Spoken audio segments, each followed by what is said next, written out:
तो एक बार फिर से आप तमाम न्यूज़ मॉनिटर के दोस्तों का, दर्शकों का स्वागत है। खैर मकदम है।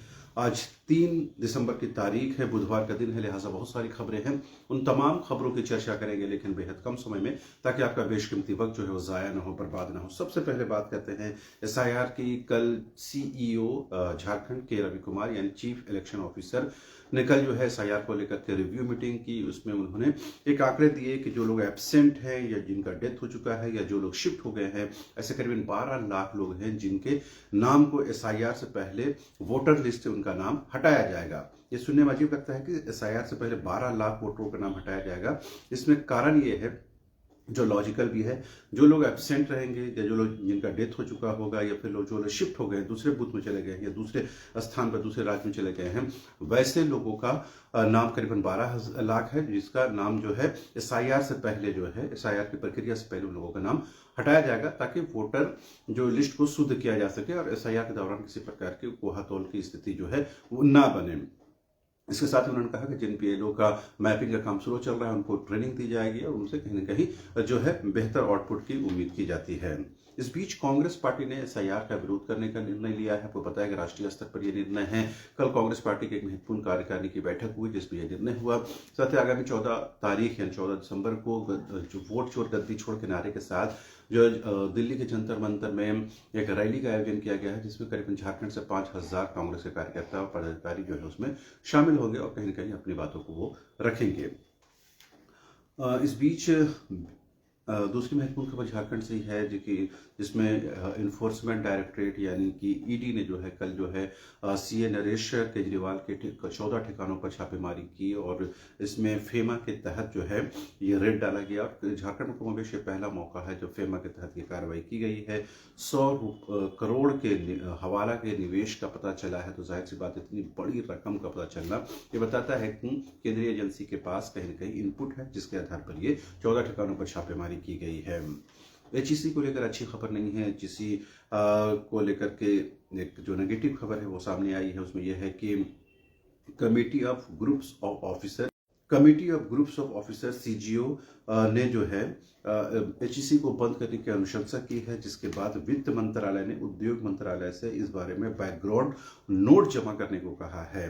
पिछले करीबन 7 वर्षों से एचईसी जो है वो नुकसान में चल रही है। हालत ये है कि अपने कर्मियों को वो वेतन मानदेय देने की हालत में भी नहीं है। लगातार विरोध प्रदर्शन हो रहे हैं, धरना प्रदर्शन हो रहे हैं, लेकिन एचईसी की हालत में कोई सुधार नहीं हो रहा है। अब उसे बंद करने की सिफारिश की गई है। तो जाहिर सी बात है झारखंड के लिए एक बड़ा सेटबैक होगा कि चाहे केंद्र की बीजेपी सरकार हो या राज्य की हेमंत सोरेन की सरकार हो, इसे जीवित करने को लेकर के कोई कार्रवाई नहीं की गई। हालांकि पूरी तरह से मामला सेंट्रल गवर्नमेंट का दिन आता है, लिहाजा सेंटर ही इसके लिए रिस्पॉन्सिबल है, लेकिन कहीं कहीं खूब राजनीति भी होती है। और राज्य से कई केंद्रीय मंत्री हैं, चाहे संजय सेठ हो, अन्नपूर्णा देवी हों, पहले भी केंद्रीय मंत्री रहे हैं। उन लोगों से लगातार आंदोलनकारी मिले, राज्य सरकार के मुख्यमंत्री से या दूसरे लोगों से मुलाकात हुई, केंद्र सरकार में लगातार बैठकों में वो शामिल हुए, लेकिन कोई हल नहीं निकला। अल्टीमेटली एचईसी को बंद करने की सिफारिश की गई है, जो झारखंड के लिए, राज्य के लिए कहीं से भी ठीक नहीं कही जा सकती है।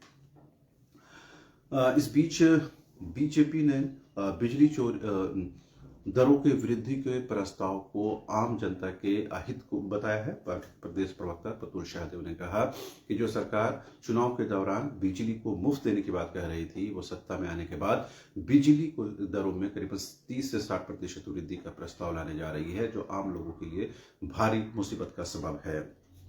इस बीच बंधु तिर्की ने कहा है कि देश भर में करीबन 30 बीएलओ की मौत होना ये कहीं न कहीं दुर्भाग्यपूर्ण है। उन्होंने कहा कि एसआईआर का पार्टी विरोध करती है और कहीं न कहीं ये जानबूझकर लोगों को परेशान करने की कोशिश की जा रही है, जबकि बीजेपी ने कहा कि कांग्रेस जो लोगों को के बीच जो है वो भ्रम फैलाने की कोशिश कर रही है।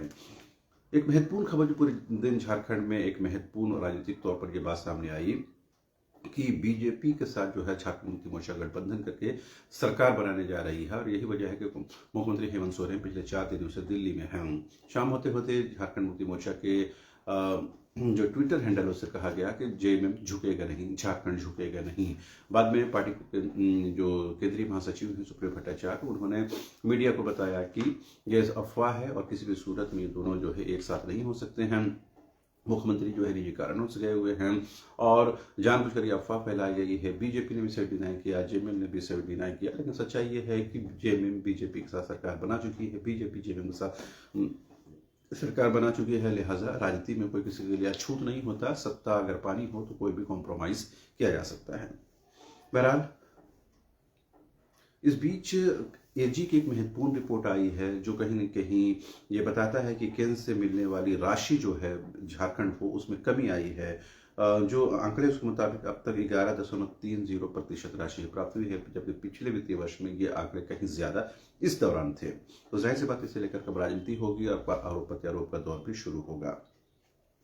झारखंड के सबसे बड़े सरकारी अस्पताल रिम्स में एमबीबीएस की छात्रा फर्जी प्रमाण पत्र के आधार पर एडमिशन लेने में कामयाब हुई। जब इसको स्क्रूटनी हुई तो पता चला कि उसके एडमिट कार्ड में ओबीसी मेंशन है, जबकि उसने एडमिशन जो है एससी कोटे से लिया है। तो इसके बाद उसके नामांकन को, एडमिशन को रद्द कर दिया गया है।